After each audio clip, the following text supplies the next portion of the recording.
Maintenant, le but de ce qui suit est de démontrer cette inégalité-là par récurrence sur n qui est la dimension de E. Mais notez que l'on a déjà cette inégalité-là, quelle que soit la dimension n de E, dans les deux cas particuliers suivants que l'on a déjà traités, à savoir le cas où cet ensemble-là est vide et le cas où cet ensemble-là se réduit à un seul vecteur. Aussi, pour la situation d'initialisation que pour la situation d'hérédité, on pourra supposer que C est un convexe fermé non vide de E, tel que cet ensemble-là contienne au moins deux éléments. Et quitte à modifier l'ordre des vecteurs de la base orthonormée, on peut supposer que ces deux éléments diffèrent au moins par leurs dernières coordonnées. En d'autres termes, ceci revient à supposer qu'il y a dans C un vecteur dont toutes les composantes ne sont que des 1 ou des -1 avec pour dernière coordonnée un 1 et qu'il y a également dans C un vecteur dont toutes les composantes ne sont que des 1 ou des -1 et dont la dernière coordonnée est -1. Et démarrons maintenant la démonstration de cette inégalité-là par récurrence sur la dimension n de E. Quand n est égal à 1, cet ensemble-là contient exactement deux éléments.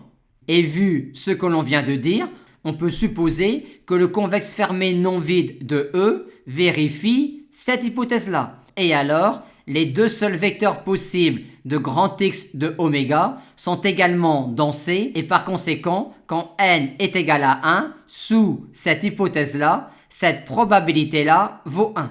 Et la variable aléatoire distance de x à C est nulle, étant donné que tout vecteur aléatoire grand X sera alors, dans ce cas-là, dans C.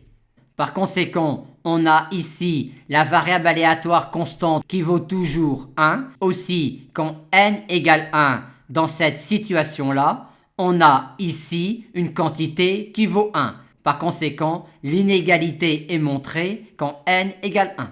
Maintenant, on fixe un entier n supérieur ou égal à 2.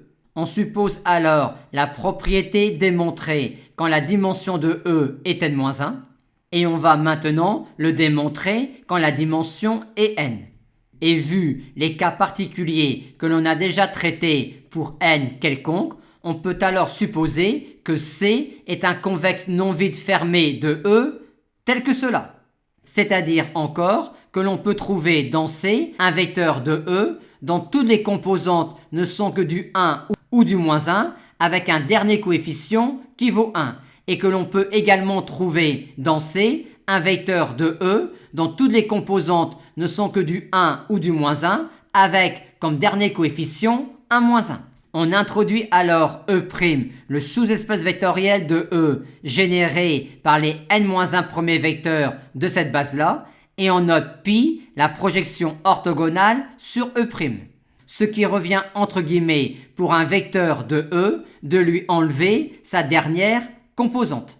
Et à partir de notre vecteur aléatoire grand X, on construit alors un vecteur aléatoire grand X' ainsi défini, grand X' étant en gros le vecteur grand X sans sa dernière composante. On a donc E' qui est vecteur de E1, E2, En-1. On a ensuite le vecteur En qui est un vecteur unitaire normal à E' et de même avec moins En. Et on note alors H1, l'hyperplan affine de direction E' et passant par le point En. En d'autres termes, H1 est tout simplement les vecteurs de E qui ont pour dernière composante 1. Et de même, on définit H-1. Ensuite, on nous parle de C inter H1 et de C inter H-1. Et vu l'hypothèse effectuée sur C, on peut dire que C inter H1 est non vide et de même pour C inter H-1. Et on note alors C1, la partie de E' qui correspond à la projection orthogonale sur E' de C inter H1 et on définit de même C-1. Et dans la question 19, on veut caractériser les vecteurs de C1 et de C-1. j'appartiens à C1 si et seulement si je suis un vecteur x' de E', tel que je suis le projeté orthogonal sur E' d'un vecteur de C inter H1. Or, pour un vecteur x' de E', il existe dans H1 un unique vecteur dont x' est le projeté orthogonal, c'est le vecteur En plus x'. Par conséquent, un vecteur x' de E' appartient à C1 si et seulement si En plus x' appartient à C. Et on a ainsi une caractérisation des vecteurs x' de C1. Il s'agit des vecteurs x' de E' pour lesquels x' plus En appartient à C. Et dans la question 20, on nous demande maintenant de justifier que C1 et C-1 sont des convexes fermés non vides de E'. Montrer que C1 est non vide revient à justifier qu'il existe un vecteur x' de E' tel que x' plus En appartient à C. Et c'est bien le cas. Et de même pour C-1. Maintenant, avec la caractérisation d'un vecteur x' de C1 comme étant un vecteur de E' pour lequel x' plus En appartient à C, on montre facilement que C1 est un convexe de E'.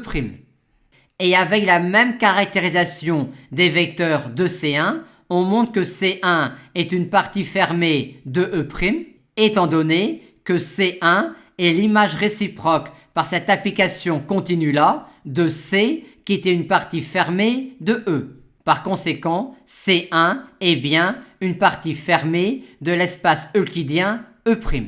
Et de même pour C-1.